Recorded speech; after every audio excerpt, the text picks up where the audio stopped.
Galatia ମଣ୍ଡଳୀ ନିକଟକୁ ପ୍ରେରିତ ପାଉଲଙ୍କ ପତ୍ର ଅଧ୍ୟାୟ 1 ଅଭିବାଦନ।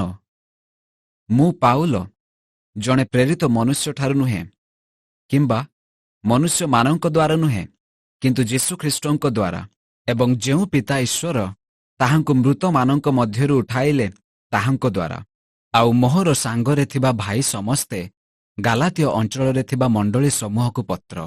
ଆମ୍ଭମାନଙ୍କ ପିତା ଈଶ୍ୱର ଓ ପ୍ରଭୁ ଯୀଶୁଖ୍ରୀଷ୍ଟଙ୍କଠାରୁ ଅନୁଗ୍ରହ ଓ ଶାନ୍ତି ତୁମ୍ଭମାନଙ୍କ ପ୍ରତି ହେଉ। ସେ ଆମ୍ଭମାନଙ୍କ ପିତା ଈଶ୍ୱରଙ୍କ ଇଚ୍ଛାନୁସାରେ ଏହି ପାପମୟ ଜଗତରୁ ଆମ୍ଭମାନଙ୍କୁ ଉଦ୍ଧାର କରିବା ପାଇଁ ଆମ୍ଭମାନଙ୍କ ପାପ ନିମନ୍ତେ ଆପଣାକୁ ପ୍ରଦାନ କଲେ। ଯୁଗେ ଯୁଗେ ତାହାଙ୍କର ଗୌରବ ହେଉ। ଆମେନ୍। ଏକମାତ୍ର ସୁସମାଚାର ଖ୍ରୀଷ୍ଟଙ୍କ ଅନୁଗ୍ରହରେ ଯେ ତୁମ୍ଭମାନଙ୍କୁ ଆହ୍ୱାନ କଲେ, ତାହାଙ୍କଠାରୁ ତୁମ୍ଭେମାନେ ଯେ ଏତେ ଶୀଘ୍ର ବିମୁଖ ହୋଇ ଅନ୍ୟ ସୁସମାଚାର ପ୍ରତି ଅନୁରକ୍ତ ହେଉଅଛ, ଏଥିରେ ମୁଁ ଚମତ୍କୃତ ହେଉଅଛି। ତାହା ଅନ୍ୟ ସୁସମାଚାର ସୁଦ୍ଧା ନୁହେଁ, କେବଳ କେତେକ ତୁମ୍ଭମାନଙ୍କୁ ଅସ୍ଥିର କରୁଅଛନ୍ତି ଓ ଖ୍ରୀଷ୍ଟଙ୍କ ସୁସମାଚାରକୁ ବିକୃତ କରିବାକୁ ଇଚ୍ଛା କରୁଅଛନ୍ତି। କିନ୍ତୁ ଯେଉଁ ସୁସମାଚାର ଆମ୍ଭେମାନେ ତୁମ୍ଭମାନଙ୍କ ନିକଟରେ ପ୍ରଚାର କରିଥିଲୁ, ଯଦି ଆମ୍ଭେମାନେ କିମ୍ବା ସ୍ୱର୍ଗରୁ ଦୂତ ହେଲେ ମଧ୍ୟ ତା ବ୍ୟତୀତ ଅନ୍ୟ ସୁସମାଚାର ପ୍ରଚାର କରେ, ତେବେ ସେ ଶାପଗ୍ରସ୍ତ ହେଉ। ଯେପରି ଆମ୍ଭେମାନେ ପୂର୍ବରେ କହିଅଛୁ, ସେହିପରି ମୁଁ ଏବେ ଆଉ ଥରେ କହୁଅଛି, ଯେଉଁ ସୁସମାଚାର ତୁମ୍ଭେମାନେ ଗ୍ରହଣ କରିଥିଲ, ତା ବ୍ୟତୀତ ଯଦି କୌଣସି ଲୋକ ଅନ୍ୟ ସୁସମାଚାର ତୁମ୍ଭମାନଙ୍କ ନିକଟରେ ପ୍ରଚାର କରେ, ତେବେ ସେ ଶାପଗ୍ରସ୍ତ ହେଉ। ମୁଁ କି ଏବେ ମନୁଷ୍ୟମାନଙ୍କର କିମ୍ବା ଈଶ୍ୱରଙ୍କର ପ୍ରିୟପାତ୍ର ହେବାକୁ ଯତ୍ନ କରୁଅଛି, ଅବା ମନୁଷ୍ୟମାନଙ୍କୁ କି ସନ୍ତୁଷ୍ଟ କରିବାକୁ ଚେଷ୍ଟା କରୁଅଛି? ଯଦି ମୁଁ ଏବେ ସୁଦ୍ଧା ମନୁଷ୍ୟମାନଙ୍କୁ ସନ୍ତୁଷ୍ଟ କରୁଥାନ୍ତି, ତେବେ ମୁଁ ଖ୍ରୀଷ୍ଟଙ୍କର ଦାସ ହୁଅନ୍ତି ନାହିଁ। ପାଉଲ ଈଶ୍ୱରଙ୍କ ଦ୍ୱାରା ଆହୁତ। କାରଣ ହେ ଭାଇମାନେ, ଯେଉଁ ସୁସମାଚାର ମୋ ଦ୍ୱାରା ପ୍ରଚାରିତ ହୋଇଅଛି, ସେ ସମ୍ବନ୍ଧରେ ତୁମ୍ଭମାନଙ୍କୁ ଜଣାଉଅଛି ଯେ ତାହା ମନୁଷ୍ୟର ମତାନୁସାରେ ନୁହେଁ, ଯେଣୁ ମୁଁ ତାହା ମନୁଷ୍ୟଠାରୁ ପାଇନାହିଁ କିଅବା ଶିକ୍ଷା କରିନାହିଁ, କିନ୍ତୁ ଯୀଶୁଖ୍ରୀଷ୍ଟଙ୍କ ପ୍ରତ୍ୟାଦେଶ ଦ୍ୱାରା ପାଇଅଛି। ପୂର୍ବେ ଯିହୁଦୀ ଧର୍ମରେ ମୋହର ଆଚରଣ ସମ୍ବନ୍ଧରେ ତୁମ୍ଭେମାନେ ତ ଶୁଣିଅଛ। ମୁଁ ଈଶ୍ୱରଙ୍କ ମଣ୍ଡଳୀକି ଅତିରିକ୍ତ ଭାବରେ ତାଡ଼ନା କରୁଥିଲି ଓ ତାହା ଉଚ୍ଛିନ୍ନ କରିବାକୁ ଚେଷ୍ଟା କରୁଥିଲି, ଆଉ ମୋହର ପିତୃପୁରୁଷଙ୍କ ପରମ୍ପରାଗତ ରୀତିନୀତି ନିମନ୍ତେ ଅତ୍ୟନ୍ତ ଉଦ୍ଯୋଗୀ ହୋଇ ମୋହର ସମବୟସ୍କ ସ୍ୱଜାତି ଲୋକମାନଙ୍କ ମଧ୍ୟରେ ଅନେକଙ୍କଠାରୁ ବଳି ଯିହୁଦୀ ଧର୍ମରେ ଅଗ୍ରସର ହେଉଥିଲେ। କିନ୍ତୁ ଯେ ମୋହର ମାତାଙ୍କ ଉଦରରୁ ମୋତେ ପୃଥକ୍ କରିଥିଲେ ଓ ଆପଣା ଅନୁଗ୍ରହରେ ମୋତେ ଆହ୍ୱାନ କଲେ, ସେ ଯେତେବେଳେ ଆପଣା ପୁତ୍ରଙ୍କୁ ମୋଠାରେ ପ୍ରକାଶ କରିବା ନିମନ୍ତେ ସନ୍ତୁଷ୍ଟ ହେଲେ, ଯେପରି ମୁଁ ଅଣଯିହୁଦୀମାନଙ୍କ ମଧ୍ୟରେ ସୁସମାଚାର ପ୍ରଚାର କରେ, ସେତେବେଳେ ମୁଁ ମନୁଷ୍ୟଠାରୁ କୌଣସି ପରାମର୍ଶ ନ ନେଇ କିଅବା ମୋ ପୂର୍ବରେ ନିଯୁକ୍ତ ପ୍ରେରିତମାନଙ୍କ ନିକଟକୁ ଜେରୁସାଲାମ ସହରକୁ ନ ଯାଇ ସେହି କ୍ଷଣି ଆରବ ଦେଶକୁ ବାହାରିଗଲି। ପୁନଶ୍ଚ ମୁଁ ଦମେଶକ ସହରକୁ ବାହୁଡ଼ି ଆସିଲି। ତାହାପରେ 3 ବର୍ଷ ଉତ୍ତାରେ ମୁଁ ପିତରଙ୍କ ସହିତ ସାକ୍ଷାତ କରିବା ନିମନ୍ତେ ଜେରୁସାଲାମ ସହରକୁ ଗଲି ଓ ତାହାଙ୍କ ସହିତ 15 ଦିନ ରହିଲି। କିନ୍ତୁ ପ୍ରଭୁଙ୍କ ଭାଇ ଯାକୁବଙ୍କ ଛଡ଼ା ପ୍ରେରିତମାନଙ୍କର ଅନ୍ୟ କାହାରିକୁ ଦେଖିଲି ନାହିଁ। ମୁଁ ଯେଉଁ ସବୁ ବିଷୟ ତୁମ୍ଭମାନଙ୍କୁ ଲେଖୁଅଛି, ଦେଖ, ଈଶ୍ୱରଙ୍କ ସାକ୍ଷାତରେ କହୁଅଛି, ମୁଁ ମିଥ୍ୟା କହୁନାହିଁ। ପରେ ମୁଁ ସିରିଆ ଓ କିଲିକିଆ ଅଞ୍ଚଳକୁ ଗଲି। ଯିହୁଦିଆ ପ୍ରଦେଶର ଖ୍ରୀଷ୍ଟାଶ୍ରିତ ମଣ୍ଡଳୀ ସମୂହ ନିକଟରେ ମୁଁ ବ୍ୟକ୍ତିଗତ ଭାବେ ପରିଚିତ ନଥିଲି। ସେମାନେ କେବଳ ଶୁଣୁଥିଲେ, ଏବଂ ଯେଉଁ ବ୍ୟକ୍ତି ପୂର୍ବେ ଆମ୍ଭମାନଙ୍କୁ ତାଡ଼ନା କରୁଥିଲେ ଏବଂ ଥରେ ଯେଉଁ ବିଶ୍ୱାସ ମତକୁ ଉଚ୍ଛିନ୍ନ କରିବାକୁ ଚେଷ୍ଟା କରୁଥିଲେ, ସେ ଏବେ ସୁସମାଚାର ପ୍ରଚାର କରୁଅଛନ୍ତି, ଆଉ ସେମାନେ ମୋ ସକାଶେ ଈଶ୍ୱରଙ୍କ ପ୍ରଶଂସା କରୁଥିଲେ। ଗାଲାତୀୟ ଅଧ୍ୟାୟ 2 ପାଉଲ ପ୍ରେରିତମାନଙ୍କ ଦ୍ୱାରା ଗୃହୀତ। ତାହାପରେ 14 ବର୍ଷ ଗତ ହୁଅନ୍ତେ ମୁଁ ବର୍ଣ୍ଣବାଙ୍କ ସହିତ ପୁନଶ୍ଚ ଜେରୁସାଲମ ସହରକୁ ଗଲି। ତିତୋସଙ୍କୁ ମଧ୍ୟ ସାଙ୍ଗରେ ଘେନି ଯାଇଥିଲି। ମୁଁ ପ୍ରତ୍ୟାଦେଶ ପ୍ରାପ୍ତ ହୋଇ ଗମନ କଲି। ଆଉ ମୁଁ ଅଣଜିହୁଦୀମାନଙ୍କ ମଧ୍ୟରେ ଯେଉଁ ସୁସମାଚାର ପ୍ରଚାର କରୁଅଛି ତାହା ସେମାନଙ୍କୁ ବୁଝାଇଦେଲି। କିନ୍ତୁ ମୋହର ପୂର୍ବ ଅବା ବର୍ତ୍ତମାନ ପରିଶ୍ରମ ଯେପରି ବିଫଳ ନ ହୁଏ, ଏଥିପାଇଁ ଯେଉଁମାନେ ସମ୍ମାନ ଯୋଗ୍ୟ କେବଳ ସେମାନଙ୍କୁ ପୃଥକ ଭାବରେ ବୁଝାଇଲେ। ମାତ୍ର ମୋହର ସଙ୍ଗୀ ତିତୋସ ଯେ ଗ୍ରୀକ୍ ଲୋକ ଥିଲେ, ସେ ସୁଦ୍ଧା ସୁନ୍ନତ ହେବା ନିମନ୍ତେ ବାଧ୍ୟ କରାଯାଇନଥିଲେ। ଆମ୍ଭମାନଙ୍କ ମଧ୍ୟକୁ ଆନିତ କେତେଜଣ ଭଣ୍ଡ ଭ୍ରାତା ସକାଶେ ଏପରି ହେଲା। ଖ୍ରୀଷ୍ଟ ଯୀଶୁଙ୍କଠାରେ ଆମ୍ଭମାନଙ୍କର ଯେଉଁ ସ୍ୱାଧୀନତା ଅଛି, ଚର ସ୍ୱରୂପେ ସେଥିର ଛିଦ୍ର ଅନ୍ୱେଷଣ କରି ଆମ୍ଭମାନଙ୍କୁ ଦାସତ୍ୱର ବନ୍ଧନରେ ଆବଦ୍ଧ କରିବା ନିମନ୍ତେ ସେମାନେ ଗୁପ୍ତରେ ପ୍ରବେଶ କରିଥିଲେ। କିନ୍ତୁ ସୁସମାଚାରର ସତ୍ୟ ଯେପରି ତୁମ୍ଭମାନଙ୍କ ନିକଟରେ ସ୍ଥାୟୀ ହୋଇ ରହେ, ଏଥିପାଇଁ ଆମ୍ଭେମାନେ ଦଣ୍ଡେ ମାତ୍ର ଅଧୀନତା ସ୍ୱୀକାର କରି ସେମାନଙ୍କର ବଶବର୍ତ୍ତୀ ହୋଇନଥିଲୁ।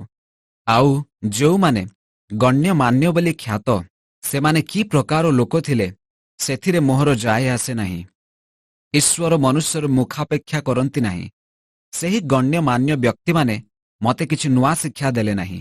ବରଂ ଅନ୍ୟ ପକ୍ଷରେ ଯେତେବେଳେ ସେମାନେ ଦେଖିଲେ ଯେ ପିତରଙ୍କୁ ଯେପରି ସୁନ୍ନତି ପ୍ରାପ୍ତ ଜିହୁଦୀମାନଙ୍କ ମଧ୍ୟରେ ମୋତେ ସେହିପରି ଅସୁନ୍ନତି ପ୍ରାପ୍ତ ଅଣଜିହୁଦୀମାନଙ୍କ ମଧ୍ୟରେ ସୁସମାଚାର ପ୍ରଚାର କରିବାର ଭାର ଅର୍ପିତ ହୋଇଅଛି। କାରଣ ସୁନ୍ନତିମାନଙ୍କ ନିକଟରେ ପ୍ରେରିତ ପଦର କର୍ମ କରିବା ନିମନ୍ତେ ଯେ ପିତରଙ୍କୁ ସକ୍ଷମ କଲେ, ଅଣଜିହୁଦୀମାନଙ୍କ ନିକଟରେ ସେହି କର୍ମ କରିବାକୁ ସେ ମୋତେ ମଧ୍ୟ ସକ୍ଷମ କଲେ। ଆଉ ଯେତେବେଳେ ସେମାନେ ମୋତେ ପ୍ରଦତ୍ତ ଅନୁଗ୍ରହ ବିଷୟ ବୁଝିଲେ, ସେତେବେଳେ ସ୍ତମ୍ଭ ସ୍ୱରୂପେ ଖ୍ୟାତ ଯାକୁବ, ପିତର ଓ ଯୋହନ ମୋତେ ଓ ବର୍ଣ୍ଣବାଙ୍କୁ ସହଭାଗିତାର ଦକ୍ଷିଣ ହସ୍ତ ପ୍ରଦାନ କଲେ, ଯେପରି ଆମ୍ଭେମାନେ ଅଣଜିହୁଦୀମାନଙ୍କ ମଧ୍ୟରେ କାର୍ଯ୍ୟ କରୁ ଓ ସେମାନେ ସୁନ୍ନତିମାନଙ୍କ ମଧ୍ୟରେ କାର୍ଯ୍ୟ କରନ୍ତି। ଆମ୍ଭେମାନେ ଯେପରି ଦରିଦ୍ରମାନଙ୍କୁ ସ୍ମରଣ କରୁ, କେବଳ ଏହା ସେମାନେ ଆମ୍ଭମାନଙ୍କୁ କହିଥିଲେ, ତାହା କରିବା ନିମନ୍ତେ ମୁଁ ମଧ୍ୟ ଉଦ୍ଯୋଗୀ ଥିଲି। ପିତରଙ୍କୁ ପାଉଲଙ୍କର ଅନୁଯୋଗ। ଏବଂ ଯେତେବେଳେ କୈଫା ଆନ୍ତିଓଖିଆକୁ ଆସିଥିଲେ, ସେତେବେଳେ ମୁଁ ମୁଖ ଉପରେ ତାହାଙ୍କୁ ଅନୁଯୋଗ କଲି, କାରଣ ସେ ଦୋଷୀ ଥିଲେ। ଯେଣୁ ଯାକୁବଙ୍କଠାରୁ କେତେକ ଜଣ ଆସିବା ପୂର୍ବେ ସେ ଅଣଜିହୁଦୀ ବିଶ୍ୱାସୀମାନଙ୍କ ସହିତ ଭୋଜନ କରୁଥିଲେ। କିନ୍ତୁ ଯେତେବେଳେ ସେମାନେ ଆସିଲେ, ସେତେବେଳେ ସେ ସୁନ୍ନତି ବିଶ୍ୱାସୀମାନଙ୍କ ଭୟରେ ସେମାନଙ୍କର ସଙ୍ଗ ପରିତ୍ୟାଗ କରି ଆପଣାକୁ ପୃଥକ ରଖିଲେ। ଆଉ ଅବଶିଷ୍ଟ ଜିହୁଦୀ ବିଶ୍ୱାସୀମାନେ ମଧ୍ୟ ତାହାଙ୍କ ସହିତ ସେହି ପ୍ରକାରେ କପଟ ବ୍ୟବହାର କଲେ, ଏପରିକି ବର୍ଣ୍ଣବା ସୁଦ୍ଧା ସେମାନଙ୍କ କପଟରେ ପଡ଼ିଗଲେ। କିନ୍ତୁ ଯେତେବେଳେ ମୁଁ ଦେଖିଲି ଯେ ସେମାନେ ସୁସମାଚାରର ସତ୍ୟ ଅନୁଯାୟୀ ସରଳ ଭାବରେ ଆଚରଣ କରୁନାହାନ୍ତି, ସେତେବେଳେ ମୁଁ ସମସ୍ତଙ୍କ ସାକ୍ଷାତରେ କୈଫାଙ୍କୁ କହିଲି, ତୁମ୍ଭେ ଜିହୁଦୀ ହୋଇ ଯଦି ଜିହୁଦୀମାନଙ୍କ ପରି ବ୍ୟବହାର ନ କରି ଅଣଜିହୁଦୀମାନଙ୍କ ପରି ବ୍ୟବହାର କର, ତେବେ ତୁମ୍ଭେ କିପରି ଅଣଜିହୁଦୀମାନଙ୍କୁ ଜିହୁଦୀମାନଙ୍କ ପରି ବ୍ୟବହାର କରିବା ନିମନ୍ତେ ବାଧ୍ୟ କରୁଅଛ? ବିଶ୍ୱାସ ଦ୍ୱାରା ଧାର୍ମିକ ଗଣିତ। ଆମ୍ଭେମାନେ ଜନ୍ମରେ ଜିହୁଦୀ, ଅଣଜିହୁଦୀ ପାପୀ ନୋହୁଁ। ତଥାପି ମୋଶାଙ୍କ ବ୍ୟବସ୍ଥାର କ୍ରିୟାକର୍ମ ଦ୍ୱାରା ମନୁଷ୍ୟ ଧାର୍ମିକ ଗଣିତ ନ ହୋଇ କେବଳ ଯୀଶୁ ଖ୍ରୀଷ୍ଟଙ୍କଠାରେ ବିଶ୍ୱାସ ଦ୍ୱାରା ଯେ ଧାର୍ମିକ ଗଣିତ ହୁଏ, ଏହା ଜାଣି ଆମ୍ଭେମାନେ ମଧ୍ୟ ଯୀଶୁ ଖ୍ରୀଷ୍ଟଙ୍କଠାରେ ବିଶ୍ୱାସ କରିଅଛୁ। ଯେପରି ମୋଶାଙ୍କ ବ୍ୟବସ୍ଥାର କ୍ରିୟାକର୍ମ ଦ୍ୱାରା ଧାର୍ମିକ ଗଣିତ ନ ହୋଇ ଖ୍ରୀଷ୍ଟଙ୍କଠାରେ ବିଶ୍ୱାସ ଦ୍ୱାରା ଧାର୍ମିକ ଗଣିତ ହେଉ, କାରଣ ମୋଶାଙ୍କ ବ୍ୟବସ୍ଥାର କ୍ରିୟାକର୍ମ ଦ୍ୱାରା କୌଣସି ମନୁଷ୍ୟ ଧାର୍ମିକ ଗଣିତ ହେବ ନାହିଁ। କିନ୍ତୁ ଖ୍ରୀଷ୍ଟଙ୍କ ଦ୍ୱାରା ଧାର୍ମିକ ଗଣିତ ହେବାକୁ ଚେଷ୍ଟା କରି ଆମ୍ଭେମାନେ ନିଜେ ମଧ୍ୟ ଯଦି ପାପୀ ବୋଲି ଦେଖାଗଲୁ, ତେବେ ଖ୍ରୀଷ୍ଟ କି ପାପର ସେବକ, ତାହା କେବେ ହେଁ ନ ହେଉ। କାରଣ ମୁଁ ଯେଉଁ ଯେଉଁ ମୋଶାଙ୍କ ବ୍ୟବସ୍ଥା ଭାଙ୍ଗିଅଛି, ସେହିସବୁ ଯଦି ଆଉ ଥରେ ନିର୍ମାଣ କରେ, ତେବେ ମୁଁ ନିଜକୁ ଅପରାଧୀ ବୋଲି ପ୍ରମାଣ କରୁଅଛି। ଯେଣୁ ଈଶ୍ୱରଙ୍କ ଉଦ୍ଦେଶ୍ୟରେ ଜୀବିତ ହେବା ନିମନ୍ତେ ମୁଁ ମୋଶାଙ୍କ ବ୍ୟବସ୍ଥା ଦ୍ୱାରା ମୋଶାଙ୍କ ବ୍ୟବସ୍ଥା ପ୍ରତି ମୃତ ହୋଇଅଛି। ମୁଁ ଖ୍ରୀଷ୍ଟଙ୍କ ସହିତ କ୍ରୁଶରେ ହତ ହୋଇଅଛି। ମୁଁ ଆଉ ଜୀବିତ ନୁହେଁ, ମାତ୍ର ଖ୍ରୀଷ୍ଟ ମୋଠାରେ ଜୀବିତ ଅଛନ୍ତି। ପୁଣି ମୁଁ ଶରୀରରେ ଥାଇ ବର୍ତ୍ତମାନ ଯେଉଁ ଜୀବନ ଯାପନ କରୁଅଛି, ତାହା ବିଶ୍ୱାସରେ, ଅର୍ଥାତ୍ ଈଶ୍ୱରଙ୍କ ପୁତ୍ର ମୋତେ ପ୍ରେମ କରି ମୋ ନିମନ୍ତେ ଆପଣାକୁ ଉତ୍ସର୍ଗ କଲେ, ତାହାଙ୍କଠାରେ ବିଶ୍ୱାସ କରି ଯାପନ କରୁଅଛି। ମୁଁ ଈଶ୍ୱରଙ୍କ ଅନୁଗ୍ରହକୁ ବ୍ୟର୍ଥ କରୁନାହିଁ, କାରଣ ଯଦି ମୋଶାଙ୍କ ବ୍ୟବସ୍ଥା ଦ୍ୱାରା ଧାର୍ମିକତା ଲାଭ ହୁଏ, ତାହେଲେ ଖ୍ରୀଷ୍ଟଙ୍କ ମୃତ୍ୟୁ ଭୋଗ କରିବା ବୃଥା। ଗାଲାତୀୟ ଅଧ୍ୟାୟ 3। ବିଶ୍ୱାସ ଅବା ମୋଶାଙ୍କ ବ୍ୟବସ୍ଥା ପାଳନ ଦ୍ୱାରା ଧାର୍ମିକତା। ହେ ନିର୍ବୋଧ ଗାଲାତୀୟମାନେ, କିଏ ତୁମ୍ଭମାନଙ୍କୁ ମୋହିତ କଲା? ତୁମ୍ଭମାନଙ୍କ ଚକ୍ଷୁ ସମ୍ମୁଖରେ ତ କ୍ରୁଶରେ ହତ ଯୀଶୁଖ୍ରୀଷ୍ଟଙ୍କ ଚିତ୍ର ଅଙ୍କିତ ହୋଇଥିଲା। ମୁଁ ତୁମ୍ଭମାନଙ୍କଠାରୁ କେବଳ ଏହା ଜାଣିବାକୁ ଇଚ୍ଛା କରେ, ତୁମ୍ଭେମାନେ କ'ଣ ମୋଶାଙ୍କ ବ୍ୟବସ୍ଥାର କର୍ମ ହେତୁ ନା ବିଶ୍ୱାସରେ ସୁସମାଚାର ଶୁଣିବା ହେତୁ ପବିତ୍ର ଆତ୍ମା ପାଇଥିଲ? ତୁମ୍ଭେମାନେ କ'ଣ ଏପରି ନିର୍ବୋଧ? ପବିତ୍ର ଆତ୍ମାରେ ଆରମ୍ଭ କରି ତୁମ୍ଭେମାନେ କି ଏବେ ଶରୀରରେ ସିଦ୍ଧ ହେବାକୁ ଯାଉଅଛ? ତୁମ୍ଭେମାନେ କି ବ୍ୟର୍ଥରେ ଏତେ କ୍ଲେଶ ଭୋଗ କରିଅଛ? ତାହା କ'ଣ ପ୍ରକୃତରେ ବୃଥା?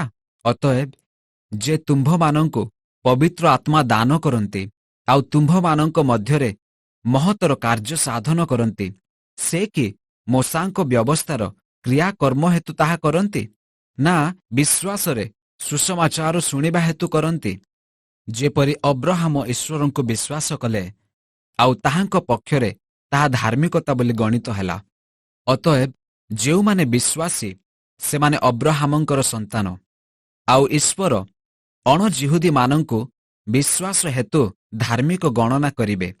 ଏହା ଧର୍ମଶାସ୍ତ୍ର ପୂର୍ବରୁ ଦେଖି ଅବ୍ରାହମଙ୍କ ନିକଟରେ ସୁସମାଚାର ପ୍ରଚାର କରି କହିଲା, ତୁମ୍ଭ ଦେଇ ସମସ୍ତ ଜାତି ଆଶୀର୍ବାଦ ପ୍ରାପ୍ତ ହେବେ। ଏଣୁ ଯେଉଁମାନେ ବିଶ୍ୱାସୀ ସେମାନେ ବିଶ୍ୱାସର ପୁରୁଷ ଅବ୍ରାହମଙ୍କ ସହିତ ଆଶୀର୍ବାଦ ପ୍ରାପ୍ତ ହୁଅନ୍ତି।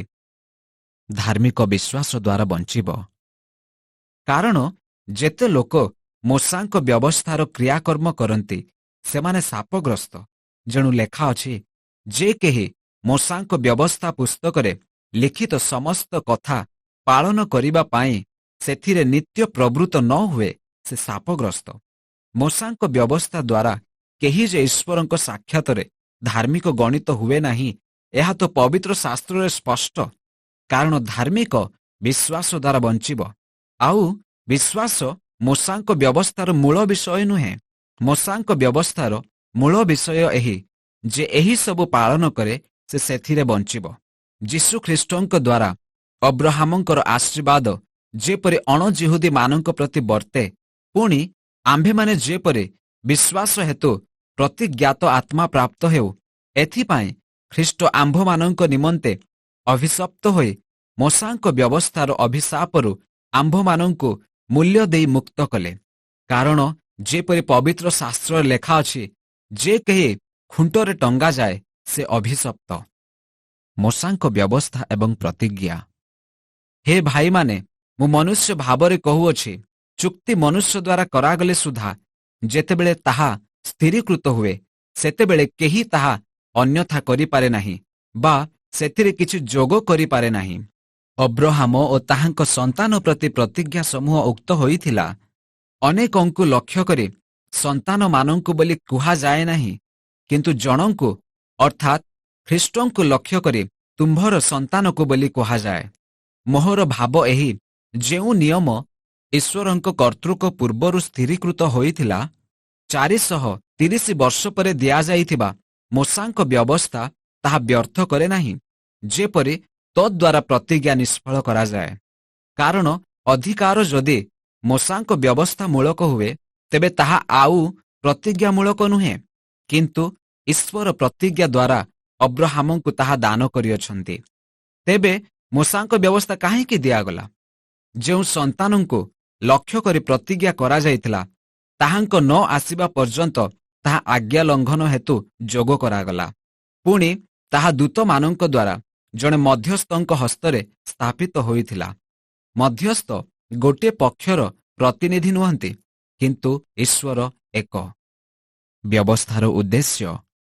ତେବେ ମୋଶାଙ୍କ ବ୍ୟବସ୍ଥା କି ଈଶ୍ୱରଙ୍କ ପ୍ରତିଜ୍ଞା ସମୂହର ବିରୁଦ୍ଧ? ତାହା କେବେ ହେଁ ନ ହେଉ।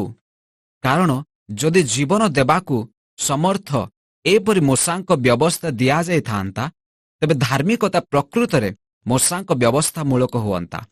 କିନ୍ତୁ ଯେପରି ଯୀଶୁଖ୍ରୀଷ୍ଟଙ୍କଠାରେ ବିଶ୍ୱାସ ହେତୁ ପ୍ରତିଜ୍ଞା ବିଶ୍ୱାସ କରୁଥିବା ଲୋକମାନଙ୍କୁ ଦିଆଯାଏ। ଏଥିପାଇଁ ଧର୍ମଶାସ୍ତ୍ର ସମସ୍ତ ବିଷୟକୁ ପାପର ଅଧୀନ ବୋଲି ଗଣନା କରିଅଛି। ମାତ୍ର ସେହି ବିଶ୍ୱାସ ଆସିବା ପୂର୍ବେ ପ୍ରକାଶିତ ହେବାକୁ ଯାଉଥିବା ସେହି ବିଶ୍ୱାସ ପ୍ରାପ୍ତି ଉଦ୍ଦେଶ୍ୟରେ ଆମ୍ଭେମାନେ ମୋଶାଙ୍କ ବ୍ୟବସ୍ଥାର ଅଧୀନରେ ବନ୍ଦୀ ହୋଇ ରକ୍ଷିତ ହେଉଥିଲୁ। ଏହି ପ୍ରକାରେ ବିଶ୍ୱାସ ହେତୁ ଆମ୍ଭମାନଙ୍କର ଧାର୍ମିକ ଗଣିତ ହେବା ନିମନ୍ତେ ଖ୍ରୀଷ୍ଟଙ୍କ ଆଗମନ ପର୍ଯ୍ୟନ୍ତ ମୋଶାଙ୍କ ବ୍ୟବସ୍ଥା ଆମ୍ଭମାନଙ୍କର ଶିକ୍ଷକ ସ୍ୱରୂପ ହୋଇଥିଲା। କିନ୍ତୁ ଏବେ ସେହି ବିଶ୍ୱାସ ଉପସ୍ଥିତ ହେଲା ପରେ ଆମ୍ଭେମାନେ ଆଉ ସେହି ଶିକ୍ଷକର ଅଧୀନରେ ନାହୁଁ, କାରଣ ତୁମ୍ଭେମାନେ ସମସ୍ତେ ଯୀଶୁ ଖ୍ରୀଷ୍ଟଙ୍କଠାରେ ବିଶ୍ୱାସ ଦ୍ୱାରା ଈଶ୍ୱରଙ୍କର ସନ୍ତାନ ହୋଇଅଛ। ଯେଣୁ ତୁମ୍ଭେମାନେ ଯେତେ ଲୋକ ଖ୍ରୀଷ୍ଟଙ୍କ ଉଦ୍ଦେଶ୍ୟରେ ବାପ୍ତିଜିତ ହୋଇଅଛ, ତୁମ୍ଭେମାନେ ସମସ୍ତେ ଖ୍ରୀଷ୍ଟଙ୍କୁ ପରିଧାନ କରିଅଛ। ଯିହୁଦୀ କି ଗ୍ରୀକ୍, ଦାସ କି ସ୍ୱାଧୀନ, ପୁରୁଷ କି ସ୍ତ୍ରୀ, ତୁମ୍ଭମାନଙ୍କ ମଧ୍ୟରେ କିଛି ରହି ପ୍ରଭେଦ ନାହିଁ, କାରଣ ଖ୍ରୀଷ୍ଟ ଯୀଶୁଙ୍କଠାରେ ତୁମ୍ଭେମାନେ ଏକ। ଆଉ ଯଦି ତୁମ୍ଭେମାନେ ଖ୍ରୀଷ୍ଟଙ୍କର, ତେବେ ତୁମ୍ଭେମାନେ ତ ଅବ୍ରାହମଙ୍କ ବଂଶ, ପ୍ରତିଜ୍ଞା ଅନୁସାରେ ଉତ୍ତରାଧିକାରୀ। ଗାଲାତୀୟ ଅଧ୍ୟାୟ 4। ପୁତ୍ର ଏବଂ ଉତ୍ତରାଧିକାରୀ। କିନ୍ତୁ ମୁଁ କହୁଅଛି, ଯେତେ ଦିନ ପର୍ଯ୍ୟନ୍ତ ଉତ୍ତରାଧିକାରୀ ନାବାଳକ ଥାଏ, ସେତେ ଦିନ ପର୍ଯ୍ୟନ୍ତ ସେ ସମସ୍ତ ବିଷୟରେ କର୍ତ୍ତା ହେଲେ ହିଁ କୌଣସି ପ୍ରକାରେ ଦାସଠାରୁ ଭିନ୍ନ ନୁହେଁ। କିନ୍ତୁ ପିତାଙ୍କ ନିରୂପିତ ସମୟ ପର୍ଯ୍ୟନ୍ତ ସେ ଅଭିଭାବକ ଓ ବ୍ୟବର୍ତ୍ତାମାନଙ୍କ ଅଧୀନରେ ଥାଏ। ସେହିପରି ଆମ୍ଭେମାନେ ମଧ୍ୟ ଯେତେବେଳେ ଧର୍ମରେ ନାବାଳକ ଥିଲୁ, ସେତେବେଳେ ଜଗତର ମୌଳିକ ବିଷୟଗୁଡ଼ାକର ଦାସ ଥିଲୁ। କିନ୍ତୁ କାଳ ସମ୍ପୂର୍ଣ୍ଣ ହୁଅନ୍ତେ ଈଶ୍ୱର ଆପଣା ନିକଟରୁ ନିଜ ପୁତ୍ରଙ୍କୁ ପ୍ରେରଣ କଲେ। ସେ ସ୍ତ୍ରୀ ଜାତ ହୋଇ ମୋଶାଙ୍କ ବ୍ୟବସ୍ଥାର ଅଧୀନ ହେଲେ, ଯେପରି ସେ ମୂଲ୍ୟ ଦେଇ ମୋଶାଙ୍କ ବ୍ୟବସ୍ଥାଧୀନ ଲୋକମାନଙ୍କୁ ମୁକ୍ତ କରନ୍ତି। ପୁଣି ଆମ୍ଭେମାନେ ପୁତ୍ରତ୍ୱର ଅଧିକାର ପ୍ରାପ୍ତ ହେଉ। ଆଉ ତୁମ୍ଭେମାନେ ପୁତ୍ର, ଏଥିସକାଶେ ଈଶ୍ୱର ଆପଣା ନିକଟରୁ ନିଜ ପୁତ୍ରଙ୍କ ଆତ୍ମାଙ୍କୁ ଆମ୍ଭମାନଙ୍କ ହୃଦୟକୁ ପ୍ରେରଣ କଲେ। ସେହି ଆତ୍ମା ଆବ୍ବା ପିତ ବୋଲି ଡାକନ୍ତି। ଏଣୁ ତୁମ୍ଭେ ଆଉ ଦାସ ନୁହଁ, କିନ୍ତୁ ପୁତ୍ର। ପୁଣି ଯଦି ପୁତ୍ର, ତେବେ ଈଶ୍ୱରଙ୍କ କର୍ତ୍ତୃକ ଉତ୍ତରାଧିକାରୀ। ଗାଲାତୀୟମାନଙ୍କ ନିମନ୍ତେ ପାଉଲଙ୍କ ଉଦ୍ବିଗ୍ନତା। ମାତ୍ର ପୂର୍ବରେ ତୁମ୍ଭେମାନେ ଈଶ୍ୱରଙ୍କୁ ନ ଜାଣି ଯେଉଁମାନେ ପ୍ରକୃତରେ ଈଶ୍ୱର ନୁହନ୍ତି ସେମାନଙ୍କର ଦାସ ଥିଲ। କିନ୍ତୁ ଏବେ ଈଶ୍ୱରଙ୍କ ପରିଚୟ ପାଇଅଛ, ବରଂ ଈଶ୍ୱରଙ୍କ ଦ୍ୱାରା ପରିଚିତ ହୋଇଅଛ। ତେବେ କିପରି ଆଉ ଥରେ ଦୁର୍ବଳ ଓ ଅକିଞ୍ଚନ ମୌଳିକ ବିଷୟଗୁଡ଼ିକ ପ୍ରତି ଫେରିଯାଇ ପୁନର୍ବାର ସେହି ସବୁର ଦାସ ହେବାକୁ ଇଚ୍ଛା କରୁଅଛ? ତୁମ୍ଭେମାନେ ବିଶେଷ ବିଶେଷ ଦିନ, ମାସ, ପର୍ବ ଓ ବର୍ଷ ପାଳନ କରିଥାଅ। ତୁମ୍ଭମାନଙ୍କ ନିମନ୍ତେ ମୁଁ ଯେଉଁ ପରିଶ୍ରମ କରିଅଛି, କାଳେ ତାହା ବ୍ୟର୍ଥ ହୁଏ, ତୁମ୍ଭମାନଙ୍କ ସମ୍ବନ୍ଧରେ ମୋହର ଏହି ଭୟ ହେଉଅଛି। ହେ ଭାଇମାନେ, ମୁଁ ତୁମ୍ଭମାନଙ୍କୁ ନିବେଦନ କରୁଅଛି, ତୁମ୍ଭେମାନେ ମୋ ପରି ହୁଅ, କାରଣ ମୁଁ ତୁମ୍ଭମାନଙ୍କ ପରି ହୋଇଅଛି। ତୁମ୍ଭେମାନେ ମୋ ପ୍ରତି କୌଣସି ଅନ୍ୟାୟ କରିନାହଁ। କିନ୍ତୁ ତୁମ୍ଭେମାନେ ଜାଣ ଯେ ଶାରୀରିକ ପୀଡ଼ା ହେତୁ ମୁଁ ତୁମ୍ଭମାନଙ୍କ ନିକଟରେ ପ୍ରଥମ ଥର ସୁସମାଚାର ପ୍ରଚାର କରିଥିଲି। ଆଉ ତୁମ୍ଭମାନଙ୍କ ପରୀକ୍ଷା ସ୍ୱରୂପ ମୋହର ଶାରୀରିକ ଅବସ୍ଥା ତୁମ୍ଭେମାନେ ତୁଚ୍ଛ କଲ ନାହିଁ ବା ଘୃଣା କଲ ନାହିଁ। କିନ୍ତୁ ତୁମ୍ଭେମାନେ ଈଶ୍ୱରଙ୍କ ଜଣେ ଦୂତ ସ୍ୱରୂପେ, ଏପରିକି ଖ୍ରୀଷ୍ଟ ଯୀଶୁଙ୍କ ସ୍ୱରୂପେ ମୋତେ ଗ୍ରହଣ କଲ। ତେବେ ତୁମ୍ଭମାନଙ୍କର ସେହି ଆନନ୍ଦ କାହିଁ? କାରଣ ମୁଁ ତୁମ୍ଭମାନଙ୍କ ପକ୍ଷରେ ସାକ୍ଷ୍ୟ ଦେଉଅଛି ଯେ ସମ୍ଭବ ହୋଇଥିଲେ ତୁମ୍ଭେମାନେ ଆପଣା ଆପଣାର ଚକ୍ଷୁ ଉତ୍ପାଟନ କରି ମୋତେ ଦେଇଥାନ୍ତ। ଅତଏବ ମୁଁ ତୁମ୍ଭମାନଙ୍କୁ ସତ୍ୟ କହିବାରୁ କି ତୁମ୍ଭମାନଙ୍କର ଶତ୍ରୁ ହୋଇଅଛି? ସେମାନେ ତ ତୁମ୍ଭମାନଙ୍କ ବିଷୟରେ ଉଦ୍ଯୋଗୀ, କିନ୍ତୁ ଭଲ ଅଭିପ୍ରାୟରେ ନୁହେଁ। ବରଂ ତୁମ୍ଭେମାନେ ଯେପରି ସେମାନଙ୍କ ବିଷୟରେ ଉଦ୍ଯୋଗୀ ହୁଅ, ଏଥି ନିମନ୍ତେ ସେମାନେ ତୁମ୍ଭମାନଙ୍କୁ ମୋଠାରୁ ପୃଥକ କରିବାକୁ ଇଚ୍ଛା କରୁଅଛନ୍ତି। କେବଳ ମୁଁ ତୁମ୍ଭମାନଙ୍କ ସହିତ ଥିବା ସମୟରେ ନୁହେଁ, ମାତ୍ର ସବୁ ସମୟରେ ଉତ୍ତମ ବିଷୟରେ ଉଦ୍ଯୋଗୀ ହେବା ଭଲ। ହେ ମୋହର ପିଲାମାନେ, ଯେ ପର୍ଯ୍ୟନ୍ତ ତୁମ୍ଭମାନଙ୍କଠାରେ ଖ୍ରୀଷ୍ଟ ମୂର୍ତ୍ତିମାନ ହୋଇ ନାହାନ୍ତି, ସେ ପର୍ଯ୍ୟନ୍ତ ତୁମ୍ଭମାନଙ୍କ ସକାଶେ ମୁଁ ପୁନର୍ବାର ପ୍ରସବ ବେଦନାରେ ବ୍ୟଥିତ ହେଉଅଛି। ମୁଁ ଯେପରି ବର୍ତ୍ତମାନ ତୁମ୍ଭମାନଙ୍କ ନିକଟରେ ଉପସ୍ଥିତ ହୋଇ ଅନ୍ୟ ଭାବରେ କଥା କହିପାରନ୍ତି, ଏହା ମୋହର ଇଚ୍ଛା, କାରଣ ମୁଁ ତୁମ୍ଭମାନଙ୍କ ବିଷୟରେ ହତବୁଦ୍ଧି ହେଉଅଛି। ହାଗାର ଓ ସାରାଙ୍କ ଉଦାହରଣ। ମୋଶାଙ୍କ ବ୍ୟବସ୍ଥାର ଅଧୀନ ହେବାକୁ ଇଚ୍ଛା କରୁଅଛ ଯେ ତୁମ୍ଭେମାନେ ମୋତେ କୁହ ତ, ତୁମ୍ଭେମାନେ କ'ଣ ମୋଶାଙ୍କ ବ୍ୟବସ୍ଥାର ବାକ୍ୟ ଶୁଣୁନାହଁ? କାରଣ ପବିତ୍ର ଶାସ୍ତ୍ରରେ ଲେଖା ଅଛି, ଅବ୍ରାହମଙ୍କର ଦୁଇଟି ପୁତ୍ର ଥିଲେ, ଜଣେ ଦାସୀଠାରୁ ଓ ଆଉ ଜଣେ ସ୍ୱାଧୀନା ସ୍ତ୍ରୀଠାରୁ ଜାତ। ଯେ ଦାସୀର ପୁତ୍ର ସେ ଶାରୀରିକ ସ୍ୱଭାବ ଅନୁସାରେ ଜାତ ହେଲା, ମାତ୍ର ଯେ ସ୍ୱାଧୀନା ସ୍ତ୍ରୀର ପୁତ୍ର ସେ ପ୍ରତିଜ୍ଞା ବଳରେ ଜାତ ହେଲା। ଏହି ସମସ୍ତ କଥାର ରୂପକ ଅର୍ଥ ଅଛି, କାରଣ ଏହି ସ୍ତ୍ରୀମାନେ ଦୁଇଟି ନିୟମ ସ୍ୱରୂପ।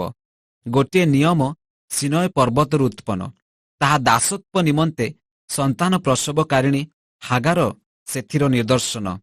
ହାଗାର ଏହି ଶବ୍ଦ ଆରବ ଦେଶରେ ସିନୟ ପର୍ବତକୁ ବୁଝାଏ। ପୁଣି ତାହା ବର୍ତ୍ତମାନ ଜେରୁସାଲାମ ସହରର ସମତୁଲ୍ୟ, କାରଣ ଏ ଆପଣା ସନ୍ତାନମାନଙ୍କ ସହିତ ଦାସତ୍ୱରେ ରହିଅଛି। କିନ୍ତୁ ଉର୍ଦ୍ଧ୍ୱସ୍ଥ ଜେରୁସାଲାମ ସ୍ୱାଧୀନା, ସେ ଆମ୍ଭମାନଙ୍କ ଜନନୀ। ଯେଣୁ ଲେଖା ଅଛି, ଆଗ ବନ୍ଧେ ଅପ୍ରସୂତେ ଆନନ୍ଦ କର, ଆଗ ପ୍ରସବ ବେଦନା ରହିତେ ଉଚ୍ଚ ସ୍ୱରରେ ଜୟଧ୍ୱନି କର, କାରଣ ସଧବାର ସନ୍ତାନଠାରୁ ଅନାଥର ସନ୍ତାନ ଅଧିକ। ହେ ଭାଇମାନେ, ତୁମେମାନେ ଇସାକଙ୍କ ପରି ପ୍ରତିଜ୍ଞାର ସନ୍ତାନ। କିନ୍ତୁ ଶାରୀରିକ ସ୍ୱଭାବ ଅନୁସାରେ ଯେ ଜାତ, ସେ ଯେପରି ସେ ସମୟରେ ଆତ୍ମାଙ୍କ ପ୍ରତିଜ୍ଞା ଅନୁସାରେ ଯେ ଜାତ ତାହାଙ୍କୁ ତାଡ଼ନା କରୁଥିଲା, ସେହିପରି ଏବେ ମଧ୍ୟ ଘଟୁଅଛି। ମାତ୍ର ଶାସ୍ତ୍ର କ'ଣ କୁହେ? ଦାସୀ ଓ ତାହାର ପୁତ୍ରକୁ ବାହାର କରିଦିଅ, କାରଣ ଦାସୀର ପୁତ୍ର ସ୍ୱାଧୀନା ସ୍ତ୍ରୀର ପୁତ୍ର ସହିତ ଉତ୍ତରାଧିକାରୀ ହେବ ନାହିଁ। ଅତଏବ ଭାଇମାନେ, ଆମ୍ଭେମାନେ ଦାସୀର ସନ୍ତାନ ନୋହୁଁ, କିନ୍ତୁ ସ୍ୱାଧୀନା ସ୍ତ୍ରୀର ସନ୍ତାନ। ଗାଲାତୀୟ ଅଧ୍ୟାୟ 5। ଖ୍ରୀଷ୍ଟଙ୍କଠାରେ ସ୍ୱାଧୀନତା। ସ୍ୱାଧୀନତା ନିମନ୍ତେ ଖ୍ରୀଷ୍ଟ ଆମ୍ଭମାନଙ୍କୁ ମୁକ୍ତ କରିଅଛନ୍ତି। ଅତଏବ ସ୍ଥିର ହୋଇ ରୁହ ଏବଂ ଦାସତ୍ୱ ଜୁଆଳିରେ ଆଉ ଥରେ ଯୋଚାନ ଯାଅ। ଦେଖ, ମୁଁ ପାଉଲ ତୁମ୍ଭମାନଙ୍କୁ କହୁଅଛି, ଯଦି ତୁମ୍ଭମାନଙ୍କର ସୁନ୍ନତ ହୁଏ, ତେବେ ଖ୍ରୀଷ୍ଟଙ୍କ ଦ୍ୱାରା ତୁମ୍ଭମାନଙ୍କର କୌଣସି ଲାଭ ହେବ ନାହିଁ। ମୁଁ ସୁନ୍ନତ ପ୍ରାପ୍ତ ହେଉଥିବା ପ୍ରତ୍ୟେକ ଜଣକୁ ପୁନର୍ବାର ସାକ୍ଷ୍ୟ ଦେଉଅଛି ଯେ ସେ ସମସ୍ତ ମୋଶାଙ୍କ ବ୍ୟବସ୍ଥା ପାଳନ କରିବା ନିମନ୍ତେ ଦାୟୀ। ତୁମ୍ଭେମାନେ ଯେତେ ଲୋକ ମୋଶାଙ୍କ ବ୍ୟବସ୍ଥା ଦ୍ୱାରା ଧାର୍ମିକ ଗଣିତ ହେବାକୁ ଚାହୁଁଅଛ, ତୁମ୍ଭେମାନେ ଖ୍ରୀଷ୍ଟଙ୍କଠାରୁ ବିଚ୍ଛିନ୍ନ ହୋଇଅଛ। ତୁମ୍ଭେମାନେ ଅନୁଗ୍ରହରୁ ପତିତ ହୋଇଅଛ, କାରଣ ଆମ୍ଭେମାନେ ଈଶ୍ୱରଙ୍କ ଆତ୍ମାଙ୍କ ଦ୍ୱାରା ବିଶ୍ୱାସ ହେତୁ ଧାର୍ମିକତା ପ୍ରାପ୍ତିର ଆଶାରେ ଅପେକ୍ଷା କରୁଅଛୁ। ଯେଣୁ ଖ୍ରୀଷ୍ଟ ଯୀଶୁଙ୍କ ସହଭାଗିତାରେ ସୁନ୍ନତ କି ଅସୁନ୍ନତ କିଛି ନୁହେଁ, କିନ୍ତୁ ପ୍ରେମରେ କାର୍ଯ୍ୟସାଧକ ବିଶ୍ୱାସ ହିଁ ସାର। ତୁମ୍ଭେମାନେ ତ ଉତ୍ତମ ରୂପେ ଦୌଡ଼ୁଥିଲ। କିଏ ତୁମ୍ଭମାନଙ୍କୁ ବାଧା ଦେଲା ଯେ ସତ୍ୟର ଅବାଧ୍ୟ ହୋଇଅଛ? ତୁମ୍ଭମାନଙ୍କ ଆହ୍ୱାନକର୍ତ୍ତା ଈଶ୍ୱରଙ୍କଠାରୁ ଏହି ପ୍ରବର୍ତ୍ତନା ଆସିନାହିଁ। ଅଳ୍ପ ଖମିର ପିଣ୍ଡୁଳାଯାକ ଖମିରମୟ କରିଦିଏ। ତୁମ୍ଭେମାନେ ଯେ ଅନ୍ୟ ପ୍ରକାର ବିଚାର କରିବ ନାହିଁ, ଏହା ମୁଁ ତୁମ୍ଭମାନଙ୍କ ବିଷୟରେ ପ୍ରଭୁଙ୍କଠାରେ ଦୃଢ଼ ବିଶ୍ୱାସ କରୁଅଛି। କିନ୍ତୁ ଯେ ତୁମ୍ଭମାନଙ୍କୁ ଅସ୍ଥିର କରୁଅଛି, ସେ ଯେ କେହି ହେଉ ଆପଣାର ଦଣ୍ଡ ବହନ କରିବ। କିନ୍ତୁ ହେ ଭାଇମାନେ, ଯଦି ମୁଁ ଏବେ ସୁଦ୍ଧା ସୁନ୍ନତ ବିଧି ପ୍ରଚାର କରୁଅଛି, ତେବେ କାହିଁକି ମୁଁ ଏ ଯାଇ ତାଡ଼ନା ଭୋଗ କରୁଅଛି? ତାହେଲେ କୃଶ ତ ଆଉ ବିଘ୍ନର କାରଣ ନୁହେଁ। ଯେଉଁମାନେ ତୁମ୍ଭମାନଙ୍କୁ ଅସ୍ଥିର କରୁଅଛନ୍ତି, ସେମାନେ ସମ୍ପୂର୍ଣ୍ଣ ଅଙ୍ଗହୀନ ହେଲେ ଭଲ ହୁଅନ୍ତା। କାରଣ ହେ ଭାଇମାନେ, ତୁମ୍ଭେମାନେ ସ୍ୱାଧୀନତା ନିମନ୍ତେ ଆହୁତ ହୋଇଅଛ। କେବଳ ତୁମ୍ଭର ସ୍ୱାଧୀନତାକୁ ଶାରୀରିକ ଅଭିଳାଷ ପୂରଣ ନିମନ୍ତେ ସୁଯୋଗ ସ୍ୱରୂପେ ବ୍ୟବହାର ନ କର, ବରଂ ପ୍ରେମରେ ପରସ୍ପରର ସେବା କର। କାରଣ ସମସ୍ତ ମୋଶାଙ୍କ ବ୍ୟବସ୍ଥା ଏହି ଗୋଟିଏ ବାକ୍ୟରେ ସିଦ୍ଧ ହୁଏ, ତୁମ୍ଭେ ଆପଣା ପ୍ରତିବାସୀକୁ ଆତ୍ମତୁଲ୍ୟ ପ୍ରେମ କର। କିନ୍ତୁ ତୁମ୍ଭେମାନେ ଯଦି କାମୁଡ଼ା କାମୁଡ଼ି ହୋଇ ପରସ୍ପରକୁ ଗ୍ରାସ କର, ତେବେ ସାବଧାନ, ଯେପରି ପରସ୍ପର ଦ୍ୱାରା ବିନଷ୍ଟ ନ ହୁଅ। ଆତ୍ମାଙ୍କ ଦ୍ୱାରା ଆଚରଣ। ମୋହର ଭାବ ଏହି, ଆତ୍ମାଙ୍କ ଦ୍ୱାରା ଆଚରଣ କର, ତାହା ହେଲେ ତୁମ୍ଭେମାନେ ଶରୀରର ଅଭିଳାଷ ପୂର୍ଣ୍ଣ କରିବ ନାହିଁ। କାରଣ ଶରୀରର ଅଭିଳାଷ ଆତ୍ମାଙ୍କ ପ୍ରତିକୂଳ, ଆଉ ଆତ୍ମାଙ୍କ ଅଭିଳାଷ ଶରୀରର ପ୍ରତିକୂଳ। ଯେଣୁ ଏହି ଦୁଇ ପରସ୍ପରର ବିପରୀତ। ଫଳତଃ ତୁମ୍ଭେମାନେ ଯାହା ଯାହା ଇଚ୍ଛା କର ସେହିସବୁ କରିପାର ନାହିଁ। କିନ୍ତୁ ଯଦି ତୁମ୍ଭେମାନେ ଈଶ୍ୱରଙ୍କ ଆତ୍ମାଙ୍କ ଦ୍ୱାରା ପରିଚାଳିତ ହୁଅ, ତେବେ ମୂଷାଙ୍କ ବ୍ୟବସ୍ଥାର ଅଧୀନ ନୁହଁ।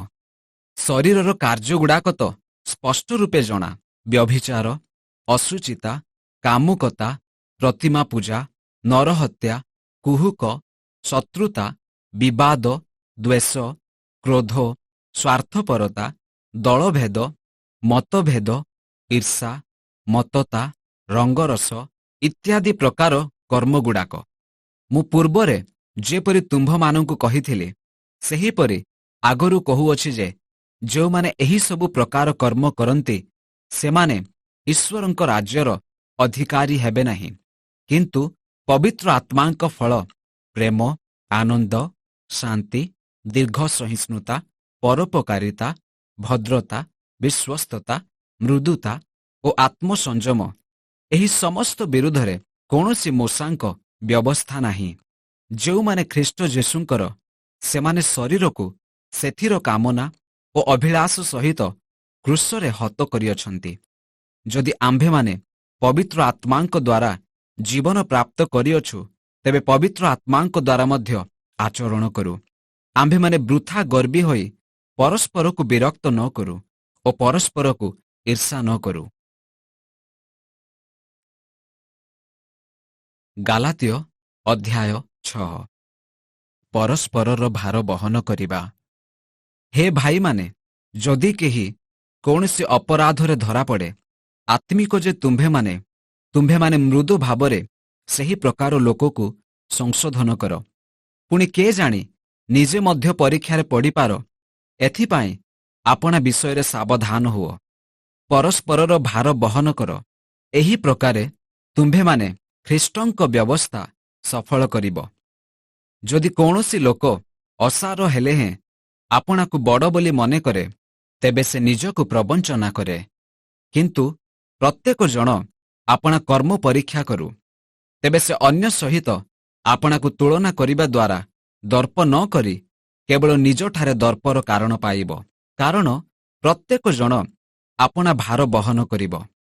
କିନ୍ତୁ ଯେ ଈଶ୍ୱରଙ୍କ ବାକ୍ୟରେ ଶିକ୍ଷା ପ୍ରାପ୍ତ ହୁଏ, ସେ ଶିକ୍ଷାଦାତାଙ୍କୁ ସମସ୍ତ ଉତ୍ତମ ବିଷୟର ସହଭାଗୀ କରାଉ। ଭ୍ରାନ୍ତ ନ ହୁଅ, ଈଶ୍ୱର ବିଦ୍ରୂପର ପାତ୍ର ନୁହନ୍ତି। କାରଣ ମନୁଷ୍ୟ ଯାହା ବୁଣେ ତାହା ହିଁ କାଟିବ।